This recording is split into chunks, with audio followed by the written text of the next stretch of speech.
Bienvenidos de nuevo a este su programa de entrevistas, en este que es su canal. Si no se han suscrito todavía, están a tiempo. Hoy estamos con una de las personas más conocidas del panorama nacional, una persona que hay quien dice, y creo que tiene parte de razón, probablemente la persona más influyente de este país, una persona quien no necesita ninguna presentación, don Federico Jiménez Los Santos. Don Federico, muchísimas gracias por recibirnos. Por favor, no, gracias a vosotros, porque la última vez que hablamos creo que ha tenido mucho eco la entrevista, así que vamos a superarlo. Esperemos que así sea. Gracias a usted, evidentemente. Se ha escrito mucho sobre usted, gente que la conoce, que dice que es muy, muy amigo de sus amigos, feroz e implacable con sus enemigos. Fue jefe de opinión del Diario 16, columnista de ABC, del Diario El Mundo, es actualmente presidente del Grupo Libertad Digital y desde el año 2009, que ha llovido ya, es director de Es la Mañana de Federico en la radio. Pero hoy, si le parece, vamos a hablar sobre la publicación de un libro suyo, aquí, que lo tenemos, El camino hacia la dictadura de Sánchez, que por cierto está siendo récord de ventas. Es un libro que tiene dos partes. Es primero un ensayo de unas 40 hojas, muy crudo, muy objetivo, muy bien redactado y que genera inquietud. Bueno, es que es yo te explico el proceso, porque el libro aparentemente es un poco absurdo. Son los artículos que yo he publicado sobre cómo Sánchez iba empedrando con la colaboración del PP y de Ciudadanos el camino hacia la dictadura, hacia un sistema dictatorial de estilo bolivariano, y cómo además se iban dejando los jueces, los políticos, los partidos de oposición, la opinión pública se iba dejando. Y entonces se produce un fenómeno que es, yo tenía pensado publicar no sé, pensaba llamarle Camino de Caracas o algo así, porque yo veía que esto nos íbamos a la dictadura de cabeza sin oposición. Y entonces se produce un fenómeno que es lo que me lleva a mí a escribir el ensayo, porque no podía hacerlo más largo, pues en el libro saldría gordísimo. Y los artículos yo los querría conservar. Son ensayos, de hecho, que saco los domingos con una selección en Libertad Digital de los últimos 7 años. Porque todo empieza cuando Rajoy no hace lo que debe con el golpe de Cataluña, luego viene ya la llegada al poder con la moción de censura esta ilegal, de trucha, con una sentencia manipulada, en fin, lo típico. Y Rajoy se deja ir.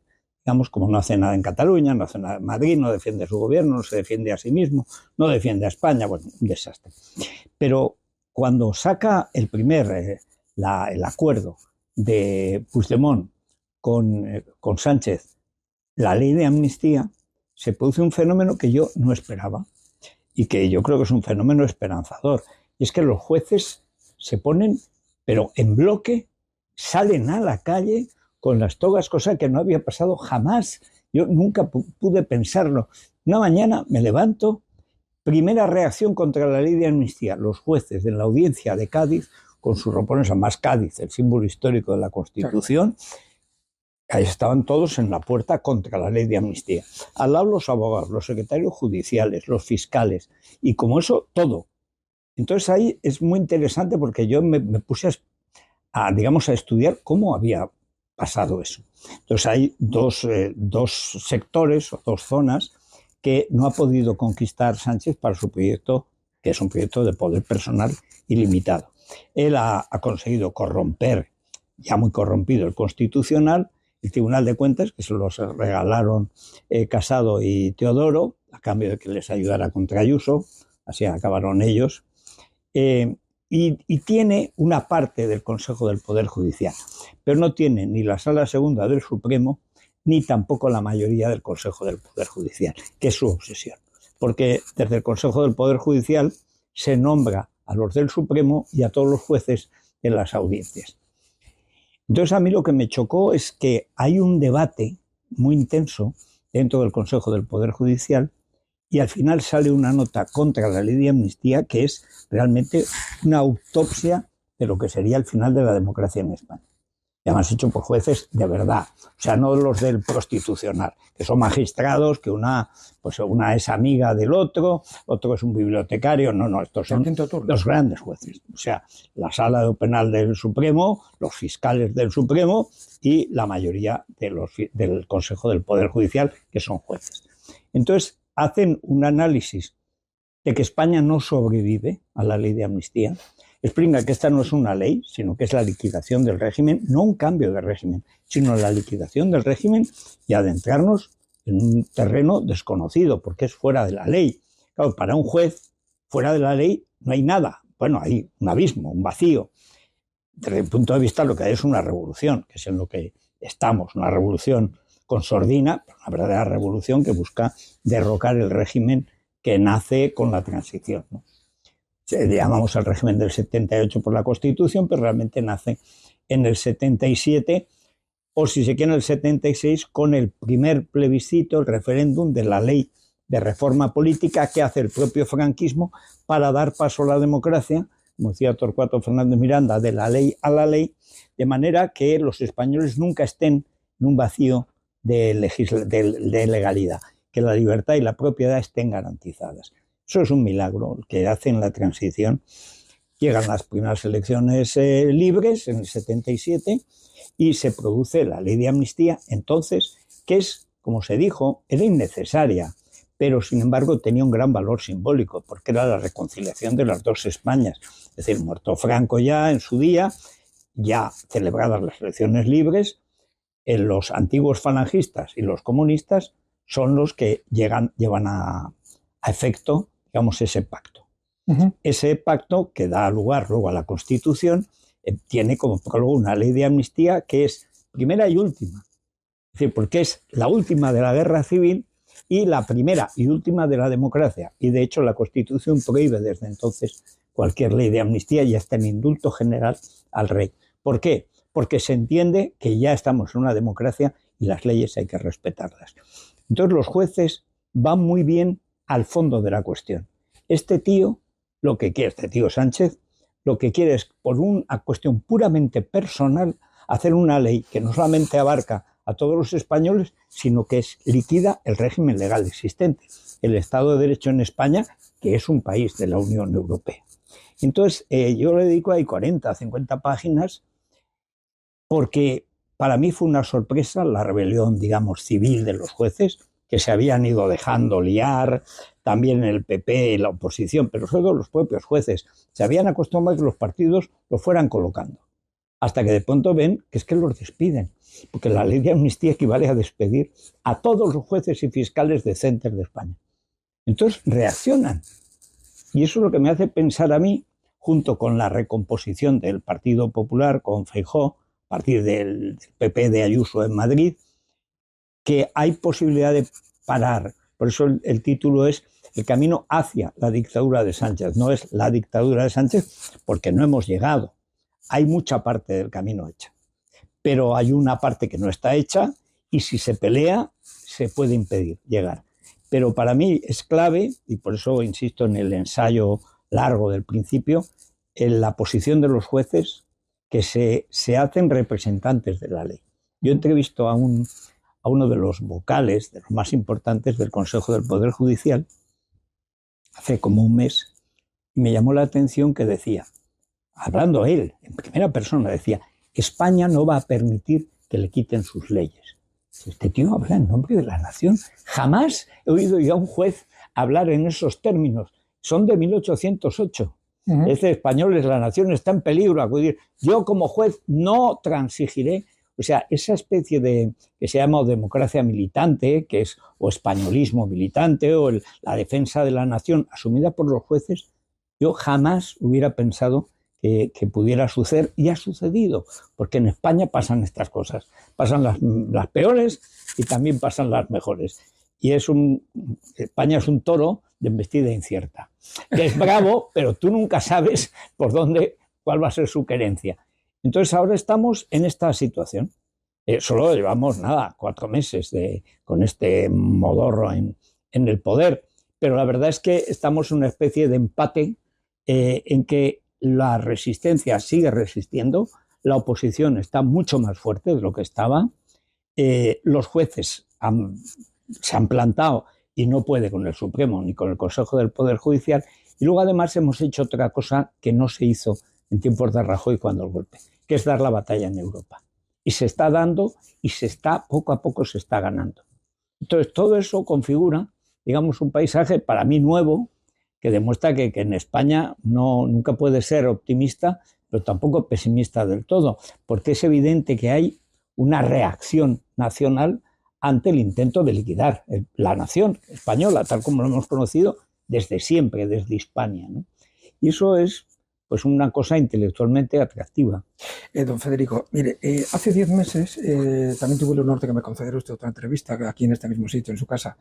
Y al final de la misma le pregunté, ¿va a volver a escribir algún otro libro relacionado con la política y la actualidad? Me dijo, no, voy a hacer un libro sobre mi vida. Además me dijo que, bueno, que además quería recordar que usted venía de un pueblo muy humilde, sí, que la gente supiera la novela de mi vida, la novela de su vida. Mis nietos, mis hijos se ríen, y cómo era de vida en el 18, digo un respeto, en el 15. Porque yo nací en un pueblo donde la vida era muy parecida a la del siglo XV. Y sin embargo, ha usted vuelto a escribir. La situación en la que estamos, ¿usted la ve tan grave que ha escrito este libro para alertar y concienciar? Totalmente. O sea, es que yo creo que pues, si hasta los jueces se movilizan, yo que llevo toda la vida movilizándome, no voy a parar. Y además yo vi, pero mi primera idea es como hay un libro que hicieron los disidentes cuando llega Lenin al poder, que escriben hay un texto muy bonito que se llama De Profundis, y tenían una especie de revista que hacen los mejores intelectuales. A todos los echa Lenin de Rusia porque todavía no mataban. Ya 2 años después ya empezaron a matarlos. Pero el primer año Lenin hace la lista y los expulsan. Y entonces ellos tenían una revista que, digamos, la traducción sería como hitos miliares que contaban pues cómo habían llegado allí. Es decir, cómo había llegado el mal. Porque claro, Rusia ya era una república democrática. Era el país más próspero de Europa junto a España. El país que más se había desarrollado en Europa en la primera década del siglo XX es España y en la segunda es Rusia. O al revés, pero vamos, 2 países, digamos, periféricos, pero con unas posibilidades de crecimiento enorme. Y yo quise hacer un poco esto de los hitos, decir, mira, ¿cómo hemos llegado a Caracas? Porque aquí nadie ha hecho lo que tenía que hacer. El mal sí, o sea, Pumpido y Sánchez han hecho lo que querían, que es un gobierno bolivariano, comunista, etc. Pero ni la oposición, ni los medios, ni los jueces han plantado la cara que tenían que plantar. Y eso, afortunadamente, que era mi primera idea, pues está, digamos, ahora matizada, ¿no? Como bien dice usted antes, camino A significa que no se ha llegado todavía. No se ha llegado. Pero ¿de verdad usted cree que en realidad es un plan perfectamente diseñado para, utilizando los tribunales y la ley actual, de forma torticera por detrás intentar cambiar un régimen? Totalmente. ¿Lo cree firmemente? Totalmente. Es que además es el manual que se ha hecho en toda Iberoamérica. O sea, hay una cosa que a la gente le cuesta admitir. Siempre se dice, no, conspiraciones. No, claro que hay conspiraciones. Para matar a César hizo falta una conspiración. Sí, claro. Para el 11M, para hablar 4T, hizo falta una conspiración. Es que soy conspirador. No, es que hay conspiraciones. Hay que saber de qué van. El cártel de Puebla, como llamo yo al grupo de Puebla, al Foro de Sao Paulo, que es en realidad es la Narcomintern, porque es la Comintern del narco, que eso lo crean Lula y Fidel Castro justo cuando cae el muro de Berlín. Dice, a ver si los comunistas de aquí nos vamos a quedar sin Rusia y además aquí nos van a echar. Entonces fundan esto y a partir de Cuba, siempre es la que tiene, como dicen los cursis, el know-how, es decir, la que sabe cómo matar, torturar, etcétera, y luego Brasil, que tiene dinero, con Lula, pues Odebrecht, es decir, corrupción y tal, y entonces reclutan nada menos que al narco, es decir, Colombia y Venezuela. Entonces, claro, con esas piezas crean el primero Foro de Sao Paulo, luego el Grupo de Puebla, que se llama cártel, porque es inseparable del narco. El poder del narco y el poder del comunismo son lo mismo, que tienen a Sendero Luminoso en Perú, que tienen a los Kirchner en Argentina, que tienen a Evo Morales en Bolivia y que tienen en Chile hasta los falsos mapuches, que en realidad son montoneros que quieren utilizar a los indígenas, pero que es un movimiento revolucionario global que empieza en México y termina en la Patagonia. Entonces, ese proyecto necesita una pata en Europa. En Estados Unidos, pues siempre está la frontera de México, que será un vaivén. Pero claro, en Europa se encuentran con que tiene una posibilidad, que es Sánchez con el programa político de Podemos. El programa de Podemos es exactamente comunista, pero es que al cártel de Puebla, al grupo de Puebla, o antes Foro de Sao Paulo, pertenece todo el PSOE y todos los del PC. O sea, el PC actual es de Enrique Santiago, abogado de las FARC, Podemos, Irene Montero y tal, Sumar, Yolanda Díaz, Adriana Lastra, el PSOE de toda la vida, y al frente Rodríguez Zapatero, que en la práctica es el sucesor de Sánchez. Si mañana Sánchez lo meten en la cárcel por los líos de su señora, tiene un ataque de dignidad y se va, o se pone enfermo, o le pasa algo, Zapatero continuará el proceso.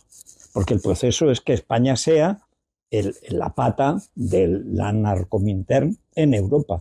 Un país en la Unión Europea, pero que es antieuropeo, antioccidental y rabiosamente procomunista.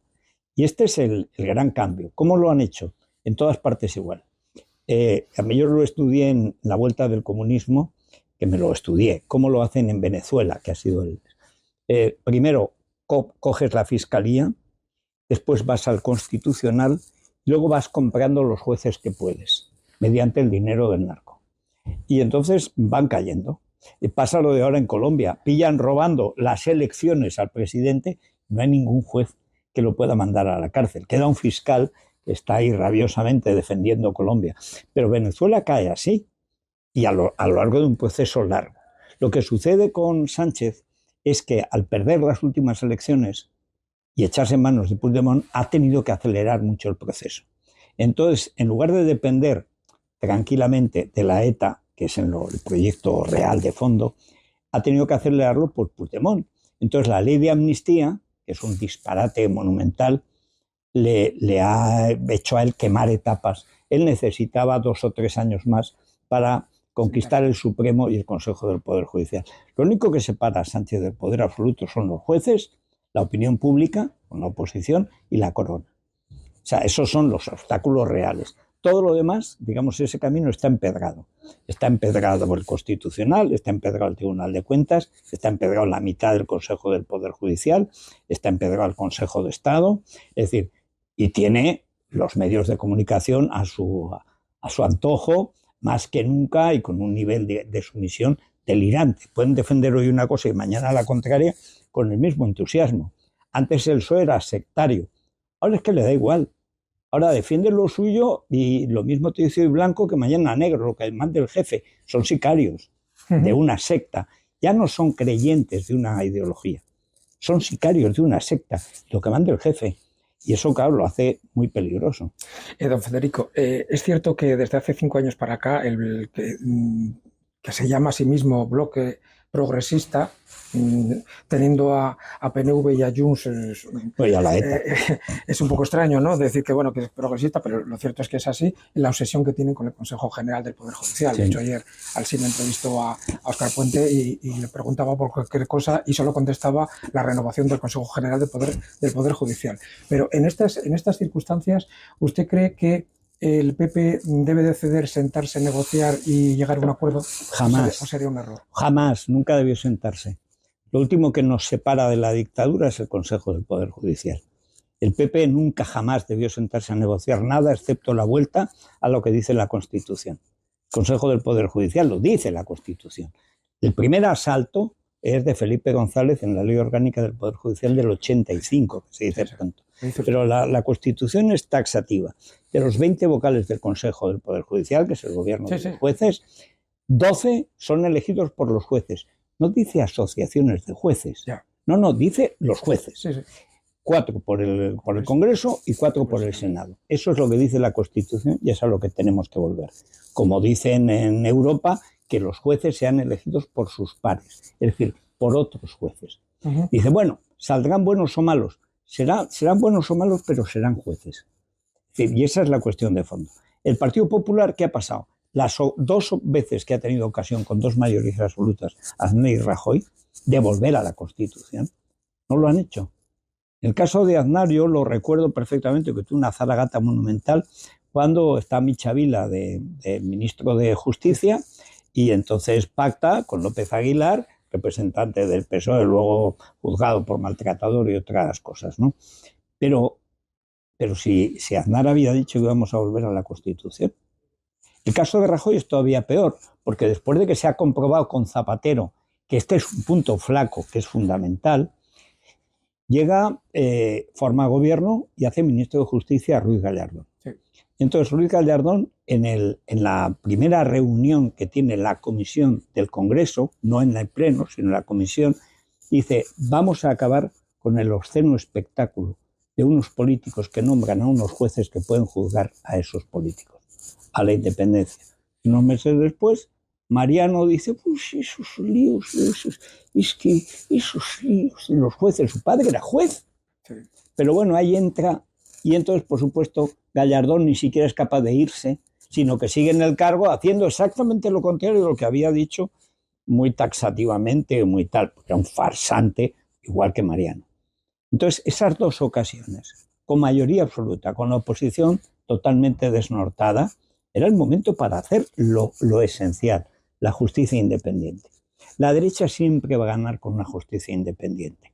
La izquierda siempre va a ganar con una justicia ideologizada. Bueno, pues no hay manera de que lo entiendan.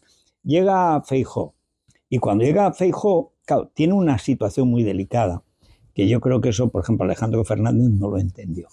Contra la presión que hay, que hace el PSOE, el rey le encarga formar gobierno. Dice: no tiene mayoría, ha sacado más votos, tiene derecho a formar gobierno. Eso es perder el tiempo, decían, el tiempo que perdió después con Sánchez. Entonces él se ve obligado a hablar con todos los grupos para ver si es posible una mayoría.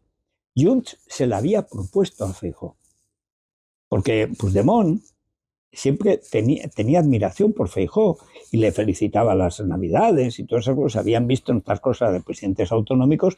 Feijóo lleva 13, 14 años, o sea, toda la vida ha estado en Galicia. Y entonces, claro, eso a Puigdemont le causó una gran admiración. Y entonces, y lo decían, y es verdad. Y nosotros nos fiamos mucho más de Feijóo que de Sánchez. Además, la independencia de Cataluña o el País Vasco, si la derecha no la acepta, siempre será un conflicto. La tiene que aceptar la derecha. La izquierda ya se sabe. Pero es igual que en Vietnam. Los demócratas metieron a Estados Unidos en la guerra, pero al final tuvo que ser los republicanos los que hicieran la paz, por desgracia para los vietnamitas, que lo firma Nixon. Pues en España es lo mismo. Ellos saben que el proceso de independencia es seguro con la derecha en el poder. Con la izquierda no porque no te fíes de Sánchez, sino porque tienes enfrente a media España. Y eso siempre va a ser un conflicto complicado. Entonces, en ese momento, él comete el error de mandar a González Pons, que es un bocazas. Y entonces González Pons va y habla. González Pons es un tío estupendo siempre que esté callado. Pero como no puede estar callado, escribe novelas porno. Bueno, pues que escriba novelas porno. Pero, en fin, un desastre. Y entonces dice tontadas de convergencia, un partido democrático, pues si viene todo el golpismo de ahí. Pero si Junts se crea para el golpe de Estado, bueno, tontadas.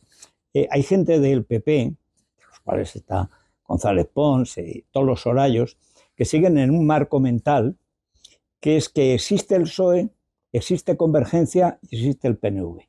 No existe el PSOE de González, no existe el PNV y no existe Convergencia. No existe Pujol ni nada parecido a Pujol. Ahora estamos en un proceso revolucionario separatista y el PSOE es la cabeza. Ya empieza con Zapatero, con Sánchez decididamente. Entonces ahí hay un tiempo en el que entran también en la cuestión de parecer que negocian el Consejo del Poder Judicial, lo que me preguntabas antes, el Consejo del Poder Judicial con el PSOE, que ya solo la foto es de vergüenza. Pero ¿cómo vas a estar con Bolaños, que es un golpista redomado, que ha hecho todas las fechorías, que os insulta todos los días? ¿Cómo vas a negociar? No, pero es que primero la composición y después tal. No, hombre, no se puede negociar nada. A Sánchez hay que echarlo. Y como no eches a Sánchez, nunca va a haber una justicia independiente. Vamos a la dictadura de cabeza. Pero bueno, estaban típico, siempre hay un PP. Peleón liberal, que suele ser el de Madrid, y otro PP chanquete, que es el del verano azul y todas estas sandeces. Al final, ¿qué pasa? Se ha impuesto la realidad. La realidad es que se queda a 3 escaños de formar gobierno. Y la realidad es que necesita 7 del golpista de Waterloo, necesita 7 Sánchez. Él encantado de dárselo, pero claro, se ha metido y nos ha metido a todos en un lío monumental. Pero el PP alguna vez tiene que entender que con el PSOE no hay que pactar nada nunca, porque el PSOE que una vez existió desapareció hace años. Lo que tiene que hacer es fiarse a sus propias fuerzas. Es la base que tiene el PP y que tiene Vox. No hay más. Y esa es suficiente para ganar. Pero dedícate a tu base, dedícate a defenderla, dedícate a tener proyectos propios. Tienes 11 comunidades autónomas, las más grandes de España. Haz proyectos homogéneos, haz un EBAU para todos, que no lo permite la ley, que no lo permita, tú hazlo. Es decir, crea un contrapoder, créete que tienes más legitimidad que los otros. Porque además vosotros estáis defendiendo a España, los otros se la quieren cargar. Y yo ahí digo al final del prólogo que a mí lo único que me preocupa es que hay una parte de la derecha que no entiende la cuestión, no lo entiende. Hay una parte que es de Vox y alguna parte del PP también. Bueno, pues vamos a referéndum. No. O sea, España no se vota. La monarquía parlamentaria no se vota. El régimen, que es el régimen liberal democrático español, el régimen constitucional, no se vota. Hay cosas que no se votan, que no se deben votar nunca. Porque entras en un proceso revolucionario, ¿quién cuenta los votos? ¿Quién los va a contar? ¿Quién te va a garantizar unas elecciones libres? ¿Dónde, además? Imposible, pero sí que además no hay que votarlo. Me preocupa más que la derecha entre en ese proceso plebiscitario en el que todo se puede votar. No se puede votar casi nada. Lo único que se puede votar es el cambio de gobierno. Aquí las instituciones no se votan. La monarquía es la Constitución, la nación es la base de la Constitución, los jueces son la garantía de la nación y de la Constitución y eso no se debe tocar. Ni votar. Es que tenemos mayoría. Nunca sabes. Hay cosas que no se deben votar. Hay instituciones que están por encima del voto. La libertad, la propiedad, la unidad nacional, eso está por encima del voto, de lo que suceda. Y hay gente, sobre todo gente joven, en la derecha que no lo entiende. ¿Por qué no? Pues porque no. O sea, es que no entiendes que hay cosas que no se deben votar. ¿Tú vas a votar a tu padre? No, porque es tu padre. Pues es lo mismo, que somos españoles y vas a votar a tu madre. Pues a ver, tu padre es discutible, tu madre no. Bueno, pues menos todavía. Pues eso significaría votar. Dicen, vamos a hacer una república plurinacional. ¿Cómo que una república? Puta madre, o sea, ¿cómo que plurinacional? Aquí la nación española es la nación española, que tiene una forma de Estado que es la monarquía parlamentaria. Punto. Por cierto, con un consenso del 90%, como no ha tenido nunca España ni ninguna constitución europea. Es que es el 90% los que votan la Constitución. Entonces, salvo ese, y eso tiene que llevar, a mi juicio, a que PP y Vox vean que están en el mismo barco, aunque sean dos empresas, digamos, distintas, que deberían estar en el mismo barco, y sobre todo que con el PSOE ni agua. Nunca jamás ceder. O sea, por el PSOE a todas horas. ¿Y usted no cree que el haber cedido ya, como bien dice usted, esa foto le puede hacer muchísimo daño a la derecha si ahora mismo el mediador de la Unión Europea, aunque se ha suspendido en la última reunión? Si ya no habrá más.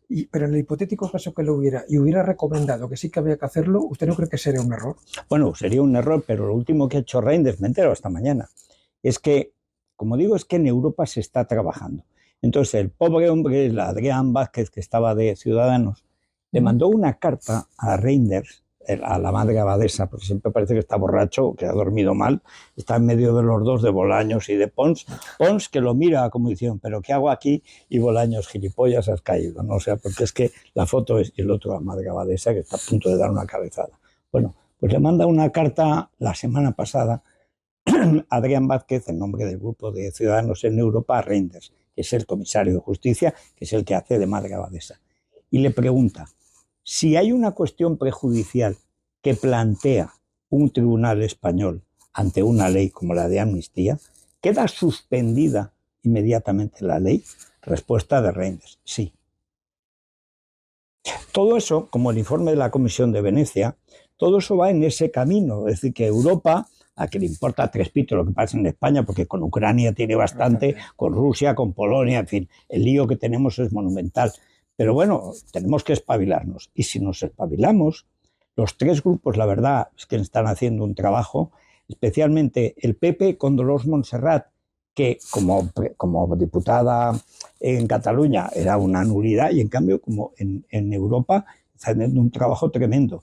Y Maite Pagaza y los de Ciudadanos, Adrián Vázquez y Eva Politova, han hecho un trabajo extraordinario también, porque el grupo liberal es un poco el engarce.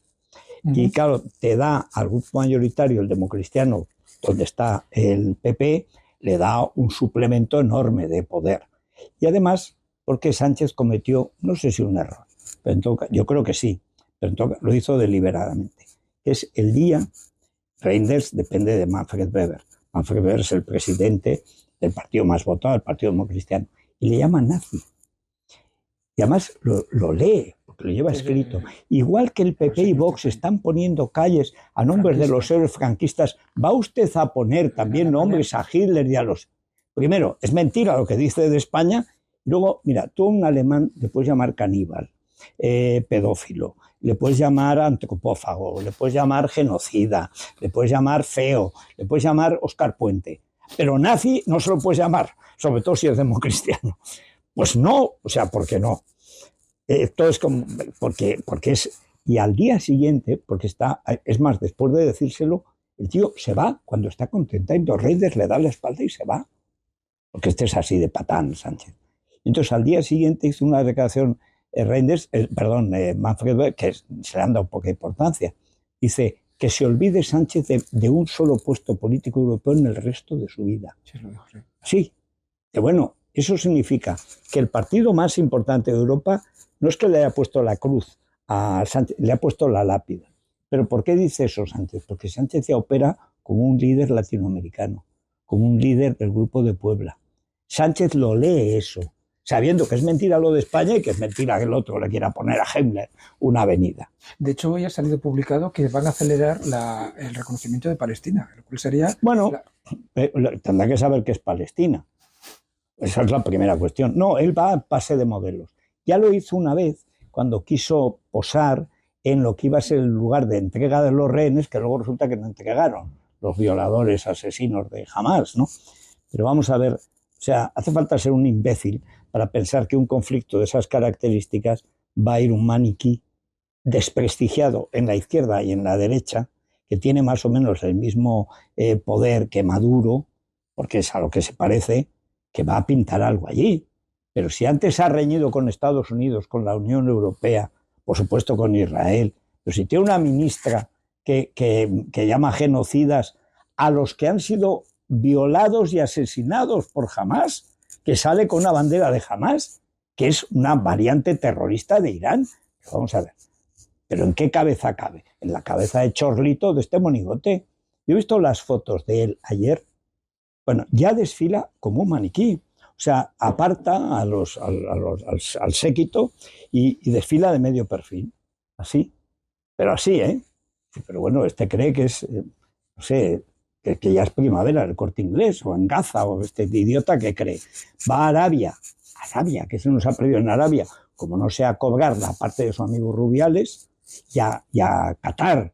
¿A qué? A algo que quedó del Mundial, de lo que vendieron, o sea... Pero bueno, es la corrupción. ¿Pero qué pinta España en Qatar ni en Arabia? ¿Qué pinta él en ninguno de esos dos sitios? La foto. Porque así, a ver si no hablamos de su señora. Se equivoca por completo, porque esta misma mañana el Confidencial ha sacado un documento con nombre y apellido firmado por Begoña y con su DNI para favorecer dos empresas que optaban a un concurso europeo de 7 millones de euros. Con nombre, apellido y DNI. Porque no tienen límites. Estos creen que tienen impunidad absoluta, que con Pumpido nadie los va a condenar nunca. Desde el primer día han entrado a robar, que por cierto es una tradición del PSOE. Don Federico, ¿usted cree que todo esto parte en el 2003 con el Pacto del Tinel que se firma ante notario, ni más ni menos? Sí, sí. Una especie como de cordón, un cordón sanitario que se llama ahora. ¿Y usted cree que comienza ahí? Esa es la vuelta a la guerra civil. Yo recuerdo en el 2004, después de lo de los trenes y tal, que es la continuación. El Pacto del Tinel viene después de la campaña contra la guerra y del Prestige, que son dos campañas porque en las encuestas ganaba otra vez el PP y 3 mayorías seguidas del PP al PSOE lo pulverizaban. Entonces empiezan la guerra en la calle, que es lo que ellos hacen. Entonces, la guerra de Irak, hay elecciones municipales que gana el PP, a pesar de todo, y luego viene el 11N. Pero después de eso, yo entrevisto a Jaime Mayor, que era de los pocos que estaban en pie, porque el PP se quedó cao después de aquellos días. Y entonces me dice, mira, el proyecto de Zapatero es clarísimo, meter a la ETA en el sistema político y echar a la derecha para siempre. La derecha para pagar impuestos. Digo, o sea, como el Partido Campesino de Polonia, que estaba de coartada del Partido Comunista. Sí. El Partido Campesino sacaba el 20, a veces el 35. Fíjate qué oposición, si eran los que permitían. Pero así la gente pagaba impuestos más alegre, ¿no?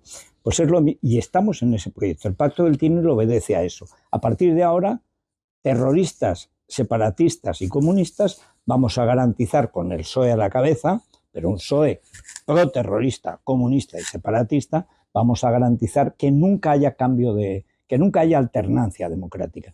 Por eso la llegada de Sánchez no es coger una mayoría con Puigdemont, es impedir una mayoría que es la que ha votado la gente. El partido más votado con diferencia ha sido el PP. No, es impedir que la derecha llegue al poder. Y don Federico, pero esto en realidad no atenta contra, primero que son pactos contra natura, eso ya lo primero, lógicamente, sí, a efectos ideológicos. Bueno, pero, cada vez menos. Pero, bueno, sí, también es verdad. Pero porque se tiende todo al centro, ahora está la polarización. Bueno, tampoco, porque dicen polarización, es que la vida son polos.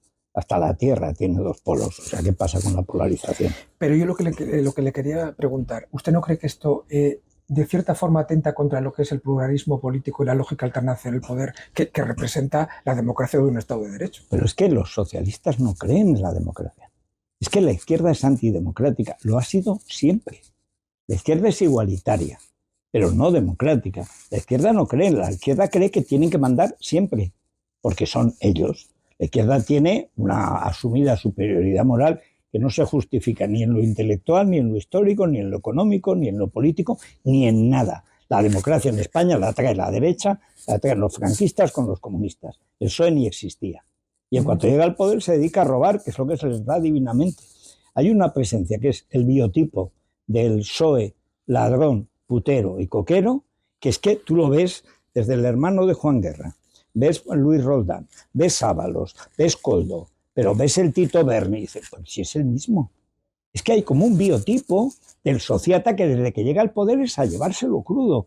Y además, en Andalucía decían una frase, ahora nos toca a nosotros. Bueno, como si la UCD hubiera robado, que eran ángeles de la caridad, pero es la izquierda ha sido siempre así. Ha habido una época, mejor dicho, 2 épocas muy cortas. El PSOE de Besteiro, cuando el camino de la guerra civil, que Besteiro lo intenta impedir. Lo refleja en su libro. Exactamente, es que Besteiro hubo un PSOE, más o menos 1/3 del partido, que dio la batalla y que al final es el que impide la última, que hubiera sido la masacre de Madrid, entregando Madrid a Franco. El golpe llamado golpe de Casado, Besteiro y Cipriano Mera, que era comunista anarquista de la FAI, que es el que asegura el triunfo y la entrega de Madrid sin un muerto, sin un herido, sin que quiten la luz ni el agua, sin que haya masacres, ni violaciones, ni nada. O sea, eso fue un milagro, con Melchor Rodríguez, el ángel rojo de alcalde de Madrid. Esa parte de su historia, que es la decente, no la reivindica el PSOE, reivindica el Largo Caballero, que aparte de un imbécil era un asesino.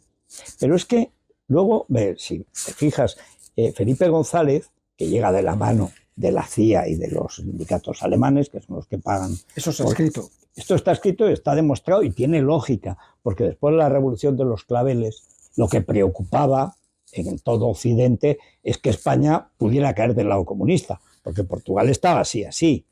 Y aunque los militares aparentemente lo pagaron, Mario Soares, entregaron Angola, Mozambique y Guinea, lo entregaron a la Unión Soviética. Ese es el precio de que al final la OTAN se mantuviera y tal. Pero en España había más peligro, España es mucho más importante y es un portaaviones en el mar, ¿no?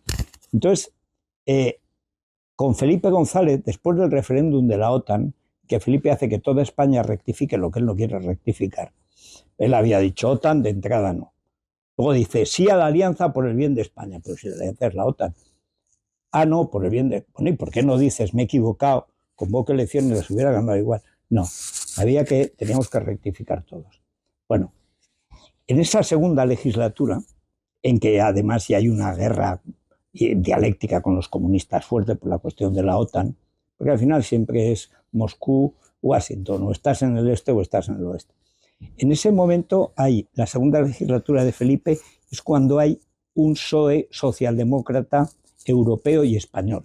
Es cuando tienes a Enrique Mújica, a Tony Asunción, a Barrio Nuevo, tienes a gente de nivel, Boyer, Solchaga, Boyer lo había dejado, pero bueno, están Solchaga, Maravall, los Solana, es decir, hay gente de un nivel que además su idea es europea. Felipe es un líder europeo. Eso se acaba con Zapatero.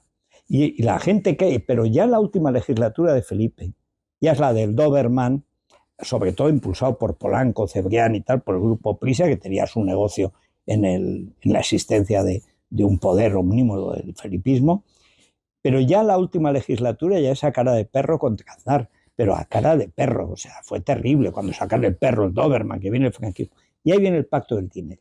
O sea, el pacto del Tinel es una cuestión, digamos, natural de una izquierda que se resiste a dejar el poder, porque considera que la derecha no tiene derecho a mandar en España. ¿Y por qué? Porque es España. Al final, lo que odian estos tíos es España. Y piensan que la España solo la entiende la derecha, lo cual es absurdo. Podrían entenderla ellos. Y ha habido épocas en que la izquierda ha entendido España, exactamente igual que la derecha. Pues no, señor. Ahora hemos entrado en una especie de dictadura del estúpido que cuanto más idiotas y más de izquierdas, más, prosperan, llegan a ministros. Gente que comete faltas de ortografía hasta orales. O sea, es una cosa... Nunca hemos tenido un gobierno tan de zurupetos y de necios. Pero es lo que hay, porque son bronquistas. Ellos no van a soltar el poder más que, bueno. Decía Pablo Castellano, el tránsito del felipismo a la democracia será largo y difícil. El tránsito de Sánchez a la democracia, mejor dicho, la devolución de la democracia después de Sánchez a España, será complicadísimo. Estos se van a agarrar, pero con uñas y dientes, porque encima no saben hacer otra cosa. ¿Dónde van? A la cárcel. Es que además temen, con razón, que si pierden el poder van a la cárcel, que es, por cierto, donde debería ir la mitad del Consejo de Ministros. Entonces, claro, vamos a unos años de una, no polarización, sino de una guerra larvada tremenda, ¿no? Usted sigue creyendo, como escribió en varias ocasiones hace años, a ver si ahora es lo mismo, que gran parte de lo que está pasando en este país es fruta podrida. Le cito textualmente porque lo escribió usted: fruta podrida de la condescendencia que siempre han tenido los gobiernos, todos los gobiernos de Madrid con respecto a los partidos golpistas, separatistas, nacionalismos catalán. Totalmente, al 100%, al 100%, porque incluso cuando ha habido un partido como el PP de Aznar, no la UCD, que hizo lo que podía, pero la verdad es que la UCD no tenían los medios que luego fue creando, que eso es una parte que hace el PSOE en su segunda legislatura, que es que crea una estructura de poder de Estado en materia de seguridad que no existía. Y Corcuera habrá sido Corcuera era un español. Al fin y al cabo, sí, con un español, aunque sea socialista, te entiendes. Con un traidor, no. Y tenía palabra, porque dimitió. Bueno, dimitió por una cosa bastante menor, porque lo había prometido y va y lo cumple. Bueno, cosas asombrosas, ¿no? Pero en el caso del Partido Popular, Aznar hace la guerra contra la ETA, la hace de verdad y la gana, pero no en Cataluña. No da la batalla en Cataluña. Él da la batalla en el País Vasco. Yo recuerdo una de las últimas imágenes de los últimos asesinados del PP zamarreño, un concejal del País Vasco, que su niño, él se lo trae a la Moncloa. Y hay unas fotos, está el niño jugando entre las piernas del presidente, tímido por las fotos. Es decir, que sepas que no estáis solos. Os han matado a vuestro padre, pero aquí está España. España os protege. Eso el PP lo hace muy bien. Cuando Ortega Lara, que sale Ortega Lara diciendo: estoy muy orgulloso de pertenecer a un partido que sé que no iba a negociar con mi libertad. Sí, lo dijo, sí. Bueno, es que era ese PP. Que era tremendo aquella frase en aquel momento. Bueno, tremendo. Y eso demuestra la calidad humana también de Ortega Lara y también de aquel PP, que era el de María San Gil, el de Gregorio Ordóñez, el PP de los mártires, ¿no? al que traiciona el canalla de Mariano Rajoy y la tonta de Soraya, tonta del bote. Bueno, pero es que en el caso de Rajoy es mucho peor. A Rajoy le dan 2 golpes. El referéndum, que llaman butifarrendum, y luego el referéndum y la proclamación de la República. Que si no sale el rey en televisión, el tío estaba aferrado que no había pasado nada. O sea, lo había visto todo el mundo. Él impide salir, impide que salgan. Esto es importante. Se graba las lesiones de más de 100 policías. Hay algunos que dicen que varios cientos, pero en todo caso, muchos policías heridos en defensa de una orden judicial que es impedir un referéndum ilegal. Y llega a Carmen, por favor, Carmen Martínez Castro, y llega a decir desde Interior que no se dé ni una imagen, porque eso aumentaría el lío, con lo cual solo dan las imágenes de errores. Marta, dedos rotos, que además de un día para otro se confundía y un día llevaba rotos los dedos de una mano y otros de la otra. Y decía Ada Colau que la habían violado varios policías. O sea, pero cosas delirantes. Se niegan a eso. Se hacen referéndum primero. No ha pasado nada. Y el referéndum segundo, si no sale el rey y porque se empeñó, no hace nada.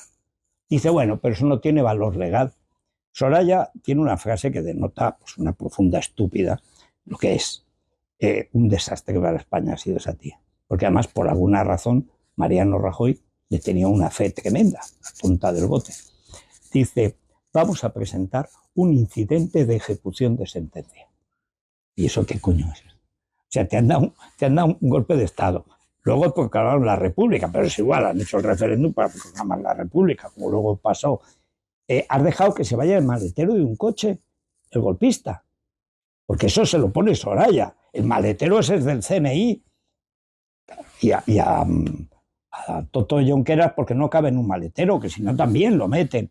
Y además lo explican luego sus sicarios, que los tenía igual que los tiene Sánchez, decía, a enemigo que huye, puente de plata. No, a enemigo la cárcel. ¿Cómo que puente de plata? No es que el puente puede volver, que es exactamente lo que ha pasado. Bueno, el PP de Rajoy fue peor todavía, porque el de Aznar por lo menos dio la batalla en el País Vasco y la ganó. Y luego no la dio en Cataluña. Pero es que Mariano Rajoy liquidó la batalla ganada en el País Vasco, la perdió, echó a María Sangil, echó a toda la gente que le molestaba, y después en Cataluña, pues los Fernández Díaz, que están ahí desde tiempos de Wilfredo el Belloso, no sé. Don Federico, mire, es que usted ha nombrado la ETA y ha nombrado Resistencia. Y mire, acabas bien al pelo porque yo tuve la suerte de entrevistar a Rosa Díez hace tiempo, que es un espacio en su programa de la Resistencia. Entonces me hace gracia porque yo le pregunté en su momento por esta banda genocida, terrorista y asesina que es la ETA, y ella me dijo que hoy en día se sentía muy triste porque antes te mataban, pero es que ahora el terror es que te dejan viviendo con miedo. Sí. Y a mayores decía que además no necesitan matar porque hoy en día se les da todo lo que quieren y algunas cosas que no se podía ni imaginar. ¿Está usted de acuerdo con esta afirmación? Totalmente. Yo creo que además hay un elemento añadido. Han hecho la limpieza étnica electoral. Claro. O sea, en el País Vasco han echado a 200.000 personas que votaban contra el nacionalismo. No es que votaran a variantes democráticas, no, es que eran antinacionalistas. Hay un momento, cuando está todavía la lucha, que es la alianza PSOE-PP con Redondo Terreros y Jaime Mayor, que se quedan a nada, al 1% de ganar las elecciones, y si hubiera mantenido esa alianza, hubieran podido finalmente ganarlas, o en todo caso, las empatas, o sea, no como ahora, que es un 10, un 20% lo que pueden sacar los partidos españoles en el País Vasco. Aquello es la dictadura de la ETA con permiso del PNV, encantado además de darles permiso. Y el PSOE de palanganero, como siempre. Pero lo terrible es que en la limpieza étnica del País Vasco sabemos los números, de Cataluña no.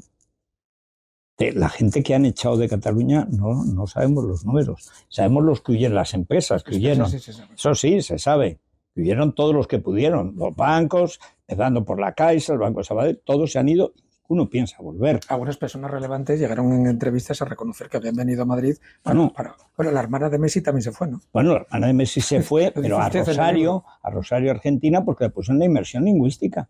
O sea, ellos no han conseguido que el vestuario del Barça hable catalán, pero la hermana de Messi tenía que hablar catalán. Pues bueno, son los Messi, tal, se volvió a Rosario. Pero el problema de fondo es no entender que la cuestión del idioma, que es clave, yo escribí en el 79 un libro, Lo que queda de España, diciendo, van a imponer la inmersión lingüística todo en catalán y eso va a suponer que haya ciudadanos de segunda.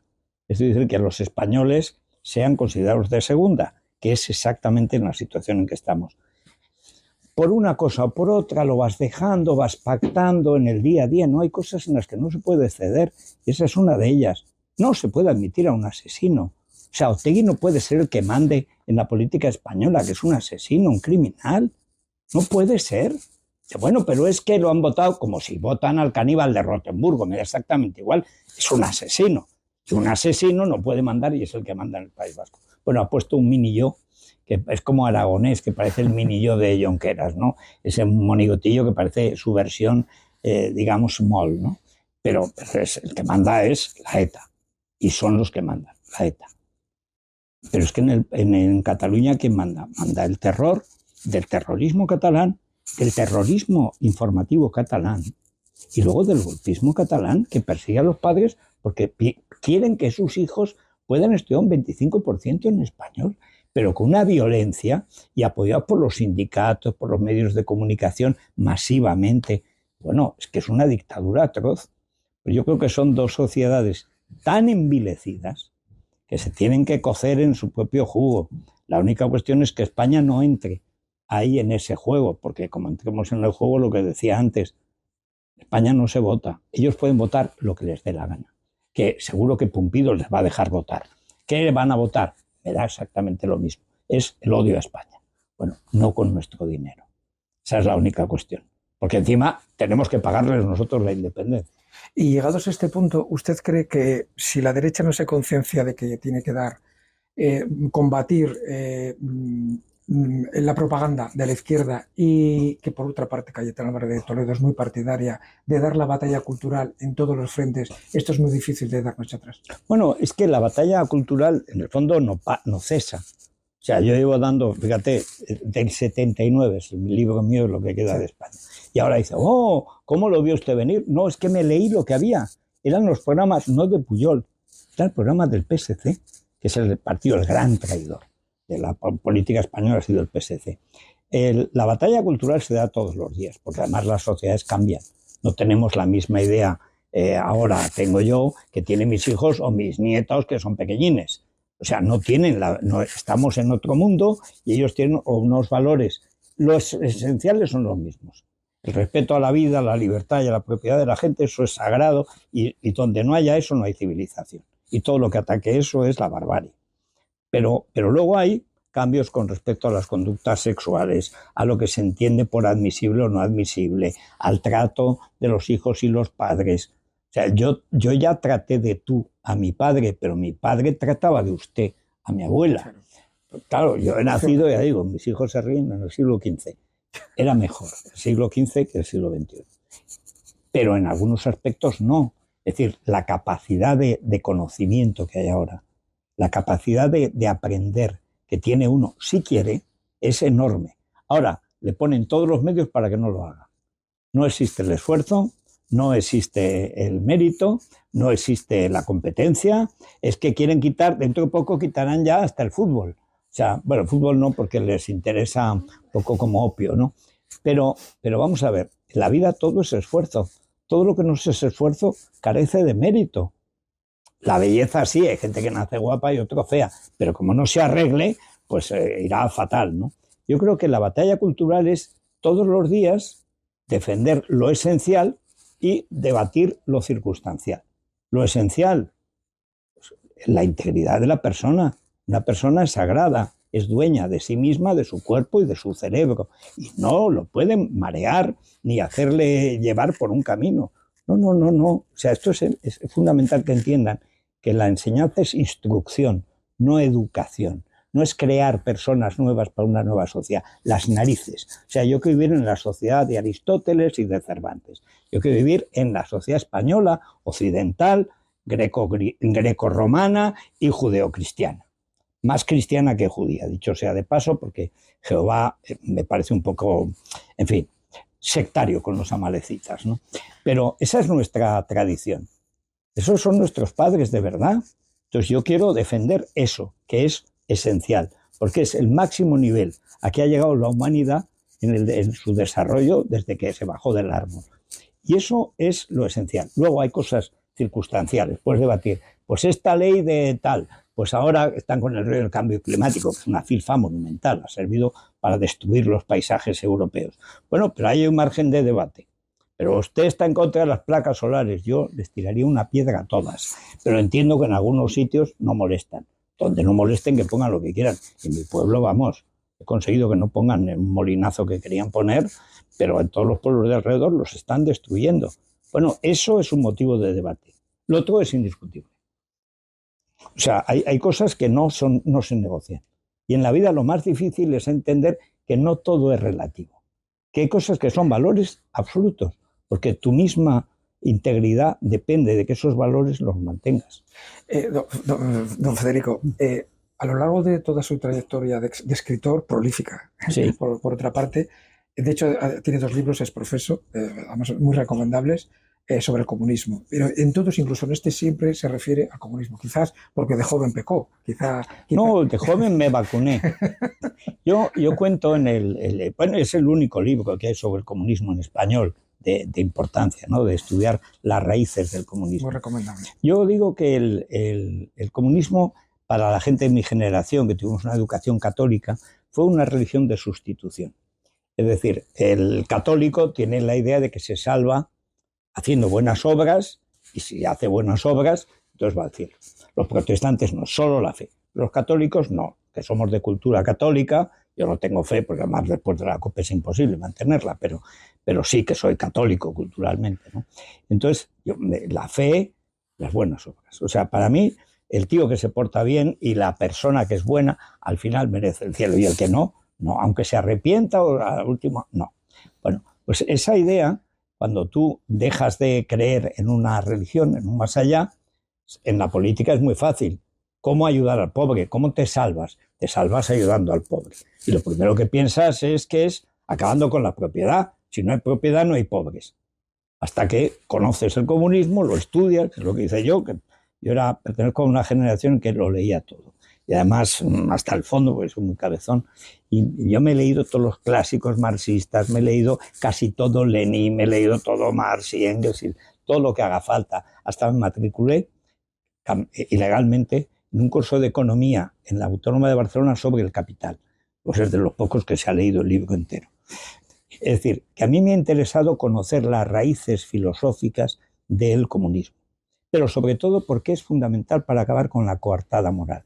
La coartada moral del comunismo es que eso ayuda a los pobres, ¿no? El comunismo lo que crea son pobres y esclavos.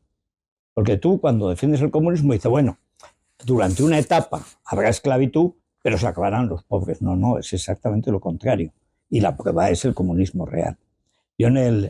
Para mí, la curación, digamos, fue leer Archipiélago Gulag, que parece uno de los 2 o 3 libros más importantes en la historia de la humanidad, porque aparte de ser un gran libro, es que tú, después de leer 40 páginas, dices, pero vamos a ver, o sea, y yo me acuerdo que fui en el 76, vivía todavía Mao, a China, estuve un mes allí. Entonces llevaba el Archipiélago Gulag y un Quijote. Llevaba de libros para viaje. Y entonces, cuando yo veo un campo de concentración que nos enseñan, que llaman de reeducación, un campo de concentración, de jóvenes que es que estaban ahí porque eran hijos de líderes del partido que estaban siendo purgados en la revolución cultural. Y ahí no es que saliera ya no comunista, salí rabiosamente anticomunista y me juré que toda la vida haría todo lo posible para acabar con el comunismo. Y cuando cae el muro, entonces empiezo a escribir, digo, vamos a ver, con la caída del muro esto se va a olvidar, que como trágicamente ha pasado. Los que tenemos la posibilidad de hacerlo, hay que estudiar. Entonces me puse a trabajar, hice La memoria del comunismo, que es un libro que me ha costado 20 años hacerlo, pero el impulso es el mismo. Es decir, yo de joven, muy joven, era comunista, aunque nunca tuve un cargo en el partido ni cosa parecida, porque creía que era lo que ayudaba a los pobres, porque mi obligación moral es ayudar al que no tiene. Cuando vi que era lo contrario, que el comunismo es la peor tiranía y además la pobreza asegurada para los que no sean comunistas, pues le hice anticomunista, pero con razones y explicándolo. Y si tú conoces la historia del comunismo, el que es comunista hoy es un hijo de la grandísima puta o es un imbécil integral o una mezcla de ambas cosas. Porque después de más de 100 millones de muertos, después de ver lo que está pasando en Venezuela y en Cuba, si eres comunista es que eres un ser muy malo.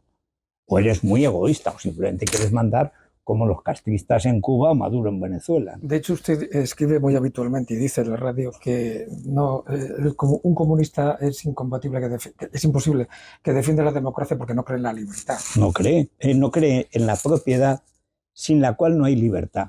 O sea, para mí el estudio de la economía, yo empecé a estudiar economía, primero por marxismo, pero empecé a trabajar economía política y todo lo que iba a la escuela austríaca y sobre todo luego la escuela de Salamanca, porque lo importante es entender que lo malo del comunismo es que esté contra la libertad, está contra la propiedad. Claro. Y eso es muy popular. La gente en algún momento le va mal en la vida y piensa que esto de la propiedad es muy malo. Cuando yo era adolescente había una canción de los Sires: si yo tuviera una escoba, ¿cuántas cosas barrería? Primero barrería el dinero, que es la culpa y el motivo hay de tanto desespero. Bueno, te quitan la propiedad, te tienen que quitar la libertad, porque el ser humano quiere lo suyo, pero desde niños. Y eso lo explica muy bien la escuela de Salamanca. Coge un niño y verás como lo suyo es suyo y no deja que se lo quite nadie. ¿Por qué? Porque es él. Es decir, al final la propiedad es de uno, es uno mismo, tiene derecho a la propiedad. Eso te exige la libertad y la ley que te proteja.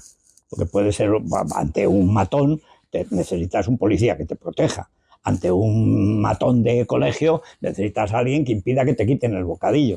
Es decir, lo esencial del comunismo es entender que la clave es la defensa de la propiedad. La defensa de la libertad y la ley vienen de la mano, pero no es la ley o la libertad primero. La clave es la propiedad, que es lo más antipático, digamos, pero es la madre del cordero. Usted escribió en el 2017 que después de saber que hay 82 millones en la URSS, 21 en Rusia, 82 en China, 6,4 en Corea del Norte y 3,1 Bueno, se van actualizando las estadísticas. Usted habla de 100 millones, pero hay otros autores como Pío Mock habla de 120 o 140. Pueden ser 120 porque son tantos que lo que se hace es ver las estadísticas. Entonces, conforme se van, sobre todo China, claro, es donde más gente hay. Entonces, algunos los mataron por hambre de forma deliberada. Pero es el primero que lo hace es Lenin. Lenin crea una hambruna, que eso lo cuento en la historia del comunismo, que da bien. Luego en la parte última, totalmente deliberada. ¿Por qué? Porque el hambre es lo que más debilita. Eso lo cuenta muy bien Solzhenitsyn. El hambre es lo que nos mata. O sea, te pueden pegar. Bueno, pues si no te matan, sobrevives con un rencor que te mantiene vivo. Pero el hambre te destroza, te pulveriza. Eso lo entienden muy bien. Y de hecho, cuando empiezan a morir de hambre, Lenin manda una carta diciendo que es el momento de asaltar a la iglesia y quitarle sus bienes porque la gente no la va a defender. Es decir, es que realmente lo de los muertos del comunismo, que no haya habido un juicio como el del nazismo. ¿Usted cree que de la misma forma que en su momento hubo un juicio internacional contra el nazismo, que fue el juicio de Nuremberg, sí, ¿usted cree que está pendiente para la humanidad, para hacer justicia, un juicio internacional al comunismo? Pues totalmente, porque el comunismo ha sido mucho peor que el nazismo. De hecho, el nazismo copia a Lenin, hasta las cámaras de gas están copiadas. O sea, todo lo copia. La propaganda la copia de Münzenberg. Goebbels copia la propaganda de Münzenberg. Todo lo que hace Lenin, y luego sobre todo Stalin, es lo que copian los hitlerianos. Y en parte Mussolini, pero solo en parte, que tiene una gran admiración por Lenin. Pero en el caso de Hitler es evidente. Cuando Hitler mata a toda la gente de las SA que se acostaban con los jovencitos y tal, y en una noche mata a no sé cuántos, a todo lo que era la vieja guardia del partido, para que el ejército lo acepte como su líder, Stalin dice: ahora es cuando es invencible. ¿Por qué? Porque lo entendía perfectamente, tenía el mismo desprecio por la vida humana. El problema es que en Occidente hemos relativizado ya tantas cosas. Romantizado casi. Bueno, vamos a ver, ¿qué es eso de los ocupas? Los ocupas son delincuentes que tienen que ser perseguidos por robar lo que no es suyo. que el piso está vacío, vacío como lleno. ¿Quién lo ha pagado? ¿Pero qué es eso de que hay derecho a la ocupación? El derecho a perseguir a los ocupas. Y lo mismo, es que los niños tienen, dice Isabel Cela, los niños, ¿dónde están? Mis hijos son míos, hija de Satanás. Tú llevas a tus hijas al colegio más caro de Bilbao, como hiciste, pero sopetarla, ¿quién eres tú para quitarme mis hijos? O sea, esta idea de que es que la propiedad, bueno, es discutible. No, no es discutible. Hay cosas que no son discutibles. Y nos hemos acostumbrado a relativizarlo. No, pero es que hay opiniones. No, no hay opiniones. Hay verdades y mentiras. Hay opiniones sobre asuntos menores, pero la verdad es la verdad y la mentira es la mentira. Vamos a ir acabando, más que nada por usted que no le quiere robar más tiempo de su preciado tiempo. Mire, en el 2021 usted dijo textualmente: la campaña contra Isabel Díaz Ayuso será tan salvaje, usted ya lo vaticinó, como siempre, y como siempre la superará. ¿Cree que lo que está pasando ahora mismo saldrá más reforzada de cara a su electorado? Saldrá igual, yo creo que todo el mundo es tan evidente.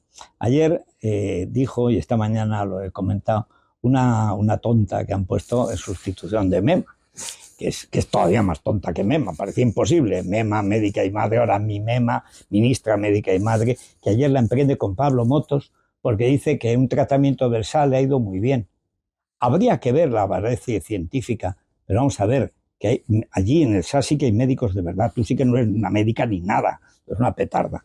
Bueno, pues va y dice: es que claro, es casualidad que todos los parientes de Ayuso se hayan visto enriquecidos. No, todos los parientes de Ayuso han sido calumniados por vosotros, y en todos los casos, el padre, la madre, el exmarido, el hermano y ahora el novio, se ha demostrado que todos son montajes vuestros.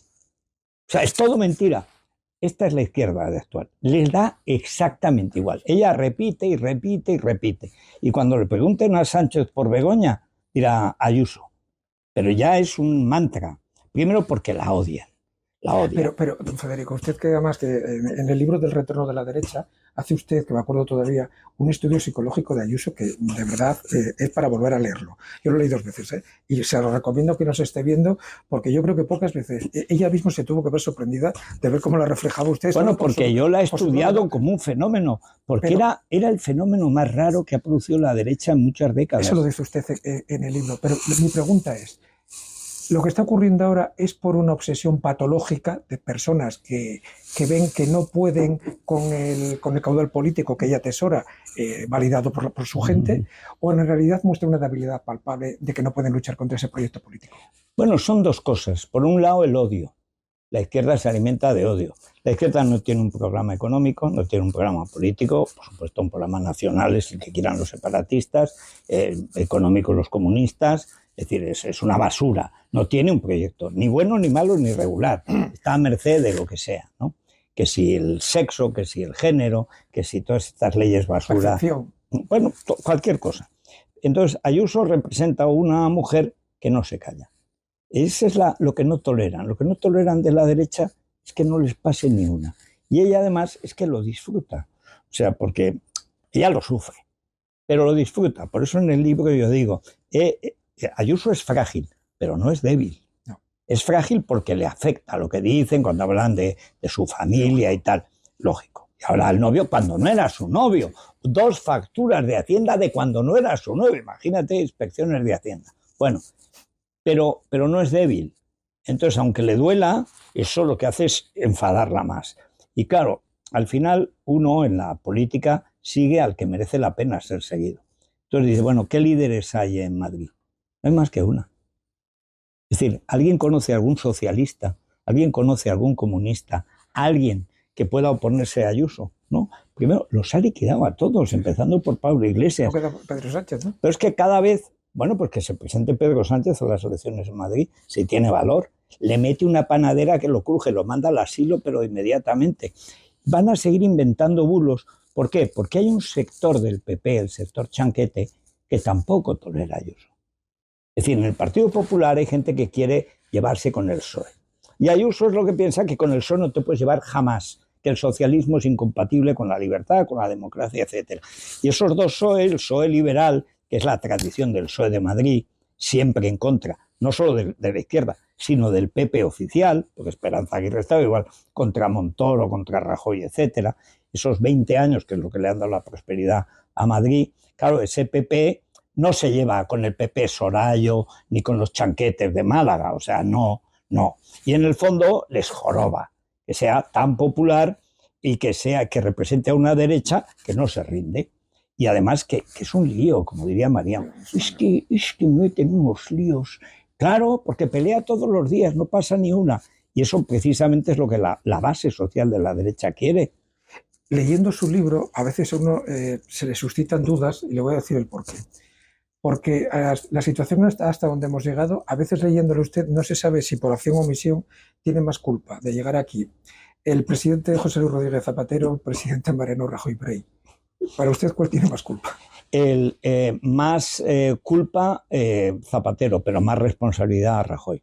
Porque Rajoy pudo revertir lo que hizo Zapatero, empezando por las leyes de memoria y tal, que el PP y Ciudadanos aplaudieron. Esta mañana todavía ha salido el Torres el amigo del Tito Berni, que lo han pillado hablando con Koldo a ver cómo robaban el erario para las mascarillas que no valían. Entonces dice, no, porque una ley de memoria, de concordia, no tiene que haber ninguna ley de memoria. O sea, el Estado no tiene ningún derecho a mandar en mi memoria. Yo leeré los libros de historia que me parezca y pensaré de los visigodos o de Isabel la Católica o de Adolfo Suárez lo que me dé la gana. Pero ¿quién es el gobierno para decirme a mí si tengo que estar con el bando nacional, el republicano y tal? ¿Esto qué leches es? Pues es la Unión Soviética. Pero esto lo tragó la derecha. Lo tragó Ciudadanos, que iban ahí de superferolíticos. El Hortera de Rivera, que un cateto. Mira, ahí estuvo bien. Abascal le tenía muy bien tomada la medida a Rivera. Hay un momento en que dice Rivera, dice, es que queremos hacer el Valle de los Caídos, debería ser como un Arlington, como el cementerio. Digo, o sea, como un campo de golf con unas cruces, pero soy imbécil. Hace falta ser imbécil.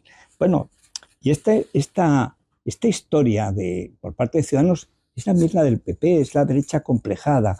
Bueno, pero no somos franquistas. ¿Cómo que no somos franquistas? Venimos del bando nacional. ¿De qué bando vamos a venir? ¿De la CNT?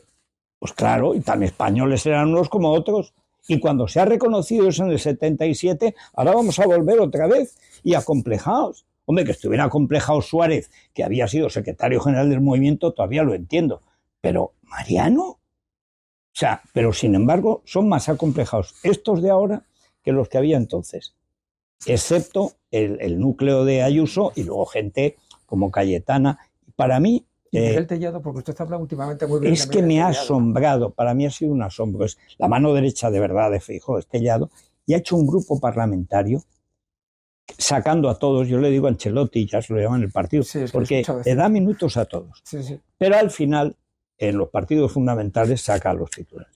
Claro, yo recuerdo un día que habla Cayetana, Sergio Sayas, Tellado y Esther Muñoz, que le dan una panadera al pobre Bolaños que casi le van ganas de llamar al Samur. O sea, eso no fue un debate, no fue una... O sea, fue que lo trituraron, lo destrozaron. Y a Marlaska, que pasaba por allí, le dieron también una mano de bofetadas que se la llevó. Es decir, eso no pasaba desde los tiempos en que Cayetana fue portavoz del PP e Iván Espinosa Los Monteros y Macarena eran los portavoces de Vox. Ellos se coordinaban. Eso lo cuenta Cayetana en su libro. Ella hablaba con Iván y Macarena y entonces veían, bueno, ¿a por qué ministro vamos? ¿A por este? Bueno, pues yo hago esta pregunta, si sale por ahí, ¡paf! Políticamente indeseable, era el libro de Cayetana. Políticamente indeseable. Sí. Bueno, pero él la recupera, y yo entrevisté a Tellado cuando lo iban a hacer, secretario general de lo que sea, no sé cuál es su cargo, pero en fin, jefe del grupo parlamentario. Ancelotti, ¿no? El entrenador. Sí, usted le llama así. Y entonces digo, ¿y qué piensa de Cayetana? Porque es la prueba del algodón. Ayuso y Cayetana son la prueba del algodón. Y entonces dice, bueno, Cayetana es una mujer tan valiosa que sería estúpido no utilizarla. Digo, pero utilizarla para que le haga papeles o para que esté en el Parlamento. Para que esté en el Parlamento y en todas partes. Lo ha cumplido. Sí, sí. Y esta mañana lo escuchaba con la Inchaurrondo que estas petardas creen que por ser monas y ser de izquierdas van a poder siempre con un tío de derechas. Y no. Entonces Tellado dice, no, a usted le parecerá estupenda la cascajosa esta, pero no querrá que yo le aplauda. Usted le puede aplaudir, pero yo no le voy a aplaudir. Esto es plantarle cara siempre al otro, saber que además con Sánchez no habrá pacto nunca, sino que es ir a la guerra, y a la guerra hasta ganar. Dice, bueno, ¿y si no ganas? No, hay que ir a ganar. Esto es como el Madrid, hasta el final. Siempre. Hasta el final vamos real. Y si perdemos, volveremos. O sea, eso es fundamental. Y Tellado tiene ese espíritu que yo no veía, pues yo qué sé, desde la época de Aznar en la oposición con Loyola de Palacio, por ejemplo, Esperanza Aguirre, cuando estaba en la oposición, Con Teodoro, Federico, ¿no? bueno, Teodoro ha sido un traidor, entregó el Tribunal de Cuentas. Teodoro Se lo decía broma porque sé que no es tanto. No, pero porque Teodoro es un cobarde, además, es un cobarde, es un matón, pero bueno, al estilo de Sánchez, un matón del PSOE, que luego tenía aterrorizado a su partido. Y al final agarró y cayó con él, arrastró a Casado con tal de no irse él. 2 preguntas y acabamos, ya no le robo más tiempo, de verdad. Mire, el libro, la dedicatoria se la dedica usted a Javier Milei, recientemente elegido. A la resistencia española y a Javier Milei, símbolo de la resistencia liberal de todo el mundo. Sí. Y usted lo ha definido como una mezcla de atrevimiento e ingenuidad que da lástima y que dan ganas de votarle. Sí. Viendo lo que está pasando con él, el giro copernicano que ha pasado ahí, vamos, que es tremendo. Ayer, de hecho, le hicieron una entrevista que ha batido récords de audiencia. ¿Usted cree que el sistema, que llamaba Mario Conde, el sistema, en este caso internacional, le permitirá sacar adelante a Argentina? Bueno, yo creo que si no lo matan, la saca adelante. Pero el sistema era Mario Conde. Ya. Es que Mario Conde se olvida, fletado. Pero yo lo digo por el libro que... No, ya, pero es que me hace gracia que luego le hizo Julio Ariza una geografía. Pero vamos a ver, que el que pasaba las Navidades con Polanco era Mario Conde. Lo dice él en su libro. Pero claro, el que le compra, le regala la SER a Polanco es Mario Conde con dinero de Banesto. El que se carga Antena 3 es Mario Conde. Es que aquí parece que, en fin... Pero la cuestión de fondo, ¿qué es lo que tiene Milei? Milei, yo escribí un artículo, aquí nadie creía en Milei, nadie. Yo he creído en Milei por una razón. Primero, porque me gusta. Luego, porque está loco, suficientemente cuerdo como para la economía, pero suficientemente loco para ir contra el país más corrompido de la tierra, que es Argentina. Porque es gente de mucho talento, de mucho nivel, profundamente corrompido. Por los sindicatos, por todos los partidos, etc. La casta que llaman. La casta que ha revelado que hasta qué punto es verdad. Entonces, Milei es un economista que tiene la idea de que él tiene un fin sagrado, que es salvar a Argentina primero de la hiperinflación a la que estaban abocados, después de la pobreza y convertirla en Irlanda. No habrá quien aguante a los argentinos si dentro de 3 años empiezan a ser ricos. Bueno. Si pobres ya son temibles, imagínate ricos. Pero ¿qué es lo que me gusta de Milei? Que siempre defiende lo que cree. Siempre. No cambia Estados Unidos no cambia de opinión. Yo de él cambiaría, porque, por ejemplo, su digamos, no veneración, pero su aprecio a Trump, pues si Trump es todo lo contrario que Milei, Trump es un proteccionista. Y aparte es un sinvergüenza. Trump era el primer donante del Partido Demócrata y ahora es, en fin, es un Berlusconi, digamos. Pero Milei tiene una cosa, que es que entiende que el liberalismo es una obligación moral. Por lo tanto, que defender la propiedad, la vida y la libertad es una obligación en el que él tiene que empeñar su vida. Y ha conseguido un grupo de gente que tiene el talento que tienen los argentinos, pero especialmente bueno, sobre todo con Patricia Bullrich, con Sturzenegger, que fue el de Economía.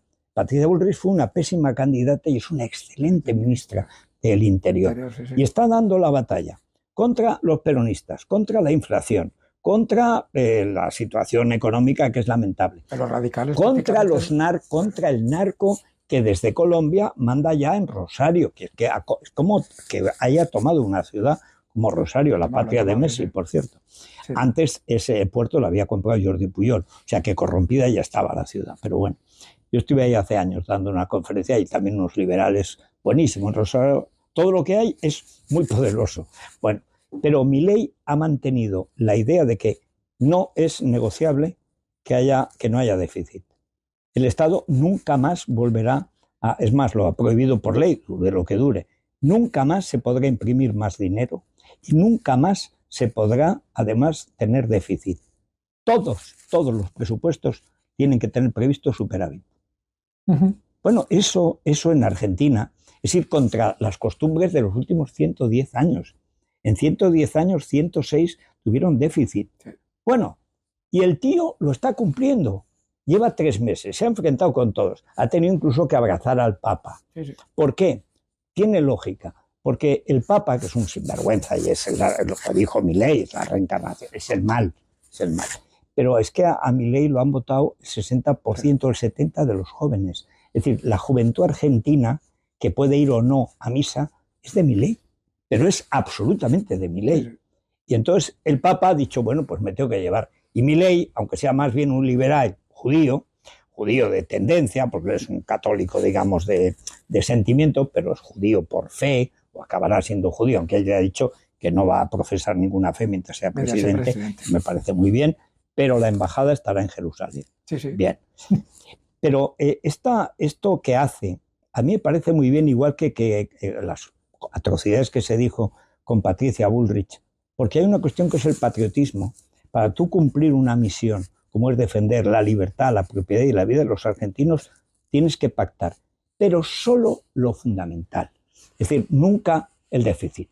Tú puedes pactar con Patricia Bullrich, bueno, pues yo quiero tal, o con Victoria Villarroel, que yo fui el primero que la entrevisté en España hace 15 años, parece una persona extraordinaria. Punta donde las haya. Bueno, tiene una diferencia, que es que él quiere meter al ejército en Rosario y Victoria, que es de familia militar, no quiere porque no se fía de la casta política. Dicen que ahora se llevan mal, eso es una leyenda. Bueno, porque está la cuestión de que lleva a llevar defensa, al final no la llevó, pero es igual, la política es así. Y Victoria está haciendo un trabajo en el Senado absolutamente extraordinario. Lo que no ha conseguido en el Congreso, es gentuza, es peor, pero lo ha conseguido Victoria en el Senado, haciendo encaje de bolillos. Y además la imagen de que ella es la buena, cuando ella era la dura y Milei el blando, pues tiene gracia, porque se van alternando, son papeles típicos de la política. Pero Milei no ha cambiado el norte moral. O sea, Milei defiende que el liberalismo es un norte moral y la gente joven lo entiende. Dice, y nos vamos a pasar mal, serán 6 meses o será 1 año, pero saldremos adelante. Y la gente lo sigue apoyando exactamente igual. De hecho, esta semana ha salido un estudio sobre su nivel de popularidad. Estaba en el 51%, pero es que las medidas que había tomado tenían un apoyo del 70%. Es decir, claro, gente que no le había votado. Y además que las medidas que ha tomado es que recortes duras y lo que llaman sinceramiento de los precios. Estaba todo regalado. Es que las cosas gratis no existen. Y él lo ha dicho. Él tuvo un lema que era, no hay plata. No, primero empezó diciendo no hay más plata y ahora simplemente dice no hay plata, es decir, se acabó. Solo hay dinero para el que llama Ministerio de Capital Humano, que tiene un nombre rarísimo, pero está haciendo una gran tarea, que es para los que pasen hambre y para la educación. Para eso sí, para eso hay dinero y si no hay que buscar y sacar de otro lado, pero salvo para eso no hay plata. Obra pública no existe, como en Chile, que la hagan los privados, tal, pero todos son medidas sensatas. El genio de Milei es haber convencido a unos jóvenes criados en el peronismo de que eso era lo que tenían que hacer y además estar contentos de hacerlo. Tú ves una manifestación de Milei, son todos chavales. Sí, jóvenes y universitarios. Pero jóvenes, todos y además, o con un nivel, porque todos han ido cogiendo un discurso, bueno, si esto parece el padre Mariana en lugar de un tío de Entre Ríos, ¿no? En eso Milei es asombroso. O sea, yo he tenido mucha relación con argentinos y tal, y veo siempre, pero ahora yo veo todos los días, ya en la oposición, cuando estaba a Milei y a Bullrich los veía, porque me encantaban los dos. Es para aprender economía, ¿qué es la economía moderna? Tienes que seguir lo que está pasando en Argentina. Pero para saber lo que no debe ser un Estado, tienes que seguir lo que está pasando en Argentina. Es, desde el punto de vista teórico, es la mayor revolución que ha habido en Europa por encima de la de Thatcher y Reagan, porque ellos tenían un gran país detrás. Milei tenía una ruina monstruosa y ha convertido a Argentina, que sigue siendo una ruina monstruosa, en una esperanza radiante. Coño, eso es un político. De hecho, usted que le gusta mucho la política y los portavoces, ahí los llaman voceros. ¿Lo sabe usted que es sí, vocero? Sí. El vocero presidencial Adorni. Sí, me encanta. Yo le escucho todos los días, lo tengo grabado porque es que las comparecencias de los ataques brutales que le hacen los periodistas peronistas, cómo los torea. Y él los torea y de vez en cuando los desprecia y los injuria. Los desprecia, pero con clase, con educación. Sí, sí, sí, porque él se siente superior moralmente. Eso es otra cosa que tiene Milei. La derecha que está en el poder, con Milei, con Patricia Bullrich, se siente moralmente superior a toda la izquierda. Y lo demuestran. Y lo dicen. Y lo dicen. Sí, es que nosotros somos superiores. No somos, como dicen allí, no son ladrones, bueno, las muchas maneras que hay que llamar ladrón en Argentina. Bueno, eso es lo que hace falta para ganar, y además para ganar esa batalla cultural, ideológica, que en última instancia es moral. Al final, las ideas básicas de la vida son lo que comentábamos antes. Yo vengo de donde vengo, yo soy lo que soy, y yo tengo mis cosas, mi tradición, mis ideas, y tú me las vas a respetar. Me las vas a respetar, porque como no las respetes, tenemos un problema. Entonces, esa idea de integridad personal, que es profundamente católica, es profundamente española, es lo de nadie es más que nadie, y el mejor alcalde el rey. Es decir, ese estilo que está en el siglo de oro es el que está aplicando Milei. Dice, bueno, ¿pero qué es lo que defiende Milei? El honor. Pues está defendiendo el honor de Argentina de volver a ser rica, pero bueno, rodeada de ladrones y de chorros, como dicen allá los ladrones. Pues sí, pero el honor de Argentina hay que servirlo, ¿no? Es que parece los tercios de Flandes. Le prometí que iba a ser la última pregunta y como tengo palabra voy a cumplir. Pero miren, le voy a hacer una pregunta que no se la voy a hacer yo. Le voy a hacer una pregunta que se le hicieron en su momento una persona que ya no está aquí con nosotros, una vecina suya en el año 2017, se llamaba Florentina Miguel, que usted le hizo una pregunta que además me sorprende cómo lo detalla en el libro, porque le preguntó a propósito de lo que está ocurriendo en Cataluña, le dijo, pero es que no se dan cuenta en Madrid que están acabando con la nación. Claro. Y usted ni más ni menos, dice en el libro que se quedó sin saber qué contestar. Esto fue hace 7 años. Si ahora mismo otra persona le hiciera esa misma frase, ¿tendría la contestación? Pues hombre, yo es que creo que ahora en Madrid sí saben, por lo menos la derecha sabe que lo que está en juego es la nación. Y además que la tarea de Madrid es defender la nación. Una de las cosas mejores, extraordinarias de Ayuso es no haber caído en el regionalismo. Es decir, siempre Madrid es España. Y además Iberoamérica. Aquí hay madrileños de Teruel, de tal, Madrid es España. Y eso es extraordinario. O sea, no haber cedido cuando Madrid es un hinterland rico donde los hay ahora, todo por tener una idea del libre mercado, de la seguridad jurídica y tal. No, tiene la obligación de defender España. Es que Madrid es España. Mis hijos han nacido en Madrid, mis nietos han nacido en Madrid, pero son españoles básicamente. ¿Por qué? Porque son de Madrid. Es decir, uno de Madrid no es de Madrid, es español. Uno de Vizcaya, vete tú a saber lo que será en el futuro, de la raza superior de Sabino Arana. Pero en Madrid es donde más claro han tenido, gracias a Ayuso, hay que decirlo. No es que no estuviera, porque con Esperanza Aguirre, con sus gobiernos y tal, esa política se mantenía. Pero convertirla en discurso, eso lo ha hecho Ayuso. Y además convertirla en un discurso que los jóvenes hacen suyo, eso es también mérito suyo. De cierto modo, Ayuso ha sido la precursora de Milei, la que ha convertido el milagro de que una ciudad en la que ganaba el PSOE, cuando yo llegué a vivir a Madrid, ganaba el PSOE, puso a barranco y sacó mayoría absoluta. Juanito Precipicio, le llamaba Jaime Capmany. O sea, cualquier inútil del PSOE tenía mayoría absoluta. Ahora uno del PSOE, si sale concejal, ya es mucho. Es verdad que es una tradición, pero a Ayuso le ha dado un salto, que es la convicción moral. De nosotros somos mejores y vosotros sois unos chorizos. Cosa que además es verdad. Y nosotros defendemos a España, vosotros a la ETA. Y además decírselo a la cara. Y todas las veces que haga falta. Chico, eso pues te reconcilia con la política. La política es durísima, es durísima. Y el periodismo político también lo es. Pero yo creo que hay cosas superiores. Y la nación española, que es nuestra razón de ser, venimos de ahí. Si no, podríamos ser guineanos o bosquimanos, pero somos españoles. Y es de las pocas cosas importantes que puede uno nacer. Luego ser ya es más difícil, ¿no? Yo creo que España está viviendo un momento que es al mismo tiempo de crisis, como pasa siempre con las crisis, también de resurrección. Nunca ha ido más gente a los toros que ahora. Nunca ha ido más gente a las procesiones de Semana Santa. ¿Por qué? Por los que las atacan. Porque ven que están... gente jovencísima, muchísimas mujeres y muchos jóvenes. ¿Por qué? Porque están atacando a la nación. O sea, mi vecina Florentina estaría encantada. Dice, bueno, ya se han enterado en Madrid de que están atacando a la nación. No solo en Madrid, es en toda España. Y esto es un movimiento extraordinario que ojalá los partidos, PP y Vox, supieran entender. La base social lo que quiere es un movimiento nacional de recuperación de las libertades y de los derechos de la nación, que un tercio de España no existen.